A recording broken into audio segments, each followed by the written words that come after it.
ನಮಸ್ಕಾರ ಸ್ನೇಹಿತರೆ, ಕರ್ನಾಟಕ ಮ್ಯಾಟರ್ಸ್ಗೆ ಮತ್ತೊಮ್ಮೆ ಆತ್ಮೀಯ ಸ್ವಾಗತ. ಸ್ನೇಹಿತರೆ, ಹಳ್ಳಿಗಳಲ್ಲಿ ವಾಸಿಸುವ ಜನರಿಗೆ ಗ್ರಾಮ ಪಂಚಾಯಿತಿ ಕಚೇರಿ ಅಂದ್ರೆ ಸಾಕು, ಅದೊಂದು ದೊಡ್ಡ ತಲೆನೋವಿನ ವಿಷಯ. ಯಾವುದೇ ಸಣ್ಣ ಕೆಲಸಕ್ಕೆ ಒಂದು ಸಹಿ ಹಾಕಿಸ್ಕೊಳ್ಳೋಕೆ ಅಂತ ಆಫೀಸ್ಗೆ ಹೋದ್ರು PDO ಸಾಹೇಬ್ರು ಮೀಟಿಂಗ್ ಹೋಗಿದ್ದಾರೆ, ಇವತ್ತು ಬರಲ್ಲ, ನಾಳೆ ಬನ್ನಿ, ಅಥವಾ ಫೀಲ್ಡ್ ವರ್ಕ್ ಅಲ್ಲಿದ್ದಾರೆ, ಈ ರೀತಿಯ ಉತ್ತರಗಳೇ ಜನಸಾಮಾನ್ಯರಿಗೆ ಸಿಗ್ತಾ ಇದ್ವು. ಆದ್ರೆ ಸ್ನೇಹಿತರೆ, ಇನ್ಮುಂದೆ ಈ ರೀತಿ ನೆಪ ಹೇಳಿ ಜಾರಿಕೊಳ್ಳುವ ಪಂಚಾಯಿತಿ ಅಧಿಕಾರಿಗಳಿಗೆ, PDOಗಳ ಆಟಾಟೋಪಗಳಿಗೆ ಸರ್ಕಾರ ಬ್ರೇಕ್ ಹಾಕ್ತಾ ಇದೆ. ಹೌದು, ಗ್ರಾಮ ಪಂಚಾಯತ್ಗೆ ಅಲಿಯುತ್ತಿದ್ದ ರಾಜ್ಯದ ಲಕ್ಷಾಂತರ ಜನತೆಗೆ ಕರ್ನಾಟಕ ಸರ್ಕಾರ ಭರ್ಜರಿ ಗುಡ್ ನ್ಯೂಸ್ ನೀಡಿದೆ. PDOಗಳಿಂದ ಹಿಡಿದು ಪಂಚಾಯಿತಿಯ ವಾಟರ್ ಮ್ಯಾನ್, ಸ್ವಚ್ಛತಾಗಾರರವರೆಗೂ ಎಲ್ಲರಿಗೂ ಬಯೋಮೆಟ್ರಿಕ್ ಹಾಜರಾತಿಯನ್ನು ಕಡ್ಡಾಯಗೊಳಿಸಿ ಗ್ರಾಮೀಣಾಭಿವೃದ್ಧಿ ಮತ್ತು ಪಂಚಾಯತ್ ರಾಜ್ ಇಲಾಖೆ ಖಡಕ್ ಆದೇಶ ಹೊರಡಿಸಿದೆ.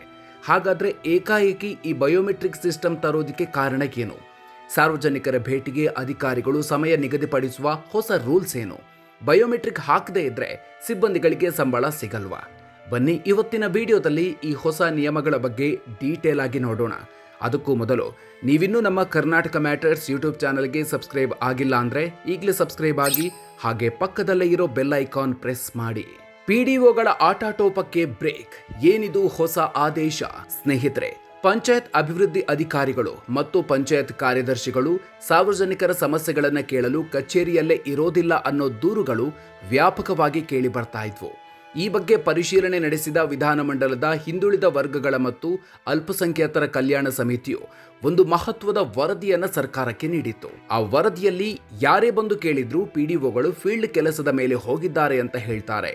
ಆದರೆ ಎಲ್ಲಿಗೆ ಹೋಗಿದ್ದಾರೆ ಅನ್ನೋ ಬಗ್ಗೆ ಚಲನವಲನ ಪುಸ್ತಕದಲ್ಲಿ ಯಾವುದೇ ದಾಖಲಾತಿಗಳು ಇರೋದಿಲ್ಲ ಅಂತ ಸಮಿತಿ ಅಸಮಾಧಾನ ವ್ಯಕ್ತಪಡಿಸಿತ್ತು.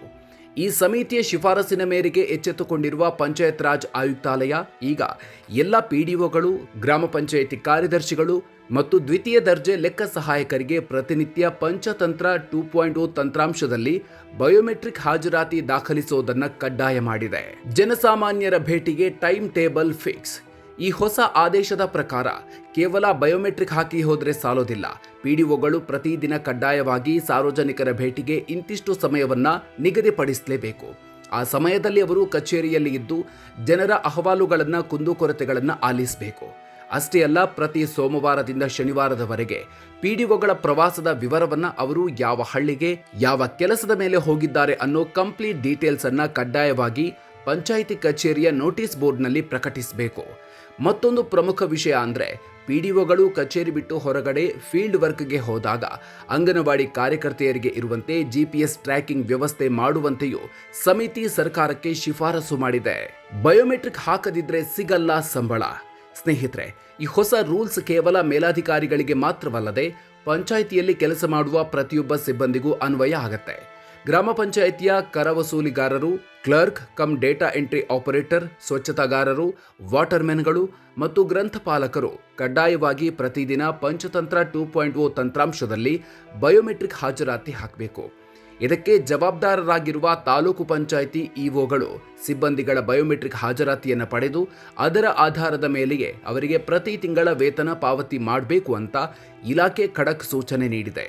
ಅಂದ್ರೆ ನೀವು ಸರಿಯಾಗಿ ಆಫೀಸ್ಗೆ ಬಂದು ಬಯೋಮೆಟ್ರಿಕ್ ಹಾಕದಿದ್ರೆ ನಿಮ್ಮ ಸಂಬಳ ಕಟ್ ಆಗೋದು ಗ್ಯಾರಂಟಿ. ಗ್ರಾಮ ಪಂಚಾಯಿತಿ ಕಾರ್ಯದರ್ಶಿಗಳಿಗೂ ಕಟ್ಟುನಿಟ್ಟಿನ ಸೂಚನೆ. ಇನ್ನು ಗ್ರಾಮ ಪಂಚಾಯಿತಿ ಕಾರ್ಯದರ್ಶಿ ಗ್ರೇಡ್ 1, ಗ್ರೇಡ್ 2 ಮತ್ತು ದ್ವಿತೀಯ ದರ್ಜೆ ಲೆಕ್ಕ ಸಹಾಯಕರು ತಮ್ಮ ಕರ್ತವ್ಯದ ಅವಧಿಯಲ್ಲಿ ಕಡ್ಡಾಯವಾಗಿ ಕಾರ್ಯಾಲಯದಲ್ಲಿಯೇ ಇದ್ದು ಕಾರ್ಯನಿರ್ವಹಿಸಬೇಕು ಅಂತ ಸುತ್ತೋಲೆಯಲ್ಲಿ ಸ್ಪಷ್ಟಪಡಿಸಲಾಗಿದೆ.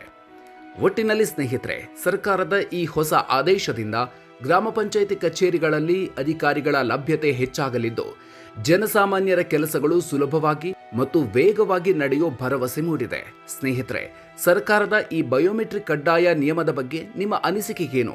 ಇದು ನಿಜಕ್ಕೂ ಗ್ರಾಮೀಣ ಭಾಗದಲ್ಲಿ ಬದಲಾವಣೆ ತರುತ್ತಾ, ಅಥವಾ ಇದು ಕೇವಲ ಕಾಗದದ ಮೇಲಿನ ಆದೇಶವಾಗಿ ಉಳಿಯುತ್ತಾ? ನಿಮ್ಮ ಗ್ರಾಮ ಪಂಚಾಯಿತಿಯಲ್ಲಿ ಅಧಿಕಾರಿಗಳು ಹೇಗೆ ಸ್ಪಂದಿಸುತ್ತಿದ್ದಾರೆ? ಕಾಮೆಂಟ್ ಬಾಕ್ಸ್ನಲ್ಲಿ ತಪ್ಪದೆ ನಿಮ್ಮ ಅಭಿಪ್ರಾಯ ಹಂಚಿಕೊಳ್ಳಿ. ಈ ಇನ್ಫಾರ್ಮೇಟಿವ್ ವಿಡಿಯೋ ನಿಮಗೆ ಇಷ್ಟ ಆಗಿದ್ರೆ ಈಗಲೇ ಲೈಕ್ ಮಾಡಿ ಹಾಗೂ ಪ್ರತಿಯೊಬ್ಬರಿಗೂ ವಾಟ್ಸಪ್ನಲ್ಲಿ ಶೇರ್ ಮಾಡಿ. ರಾಜ್ಯದ ಆಗುಹೋಗುಗಳು, ಯೋಜನೆಗಳು ಹಾಗೂ ಇತರ ಇಂಟ್ರೆಸ್ಟಿಂಗ್ ಅಪ್ಡೇಟ್ಸ್ಗಳಿಗಾಗಿ ಮರೆಯದೆ ನಮ್ಮ ಕರ್ನಾಟಕ ಮ್ಯಾಟರ್ಸ್ ಯೂಟ್ಯೂಬ್ ಚಾನಲ್ಗೆ ಸಬ್ಸ್ಕ್ರೈಬ್ ಆಗಿ. ಮುಂದಿನ ವಿಡಿಯೋದಲ್ಲಿ ಮತ್ತೊಂದು ಇಂಟ್ರೆಸ್ಟಿಂಗ್ ವಿಷಯದ ಜೊತೆಗೆ ಮತ್ತೆ ಸಿಗೋಣ. ಅಲ್ಲಿವರೆಗೂ ನಮಸ್ಕಾರ.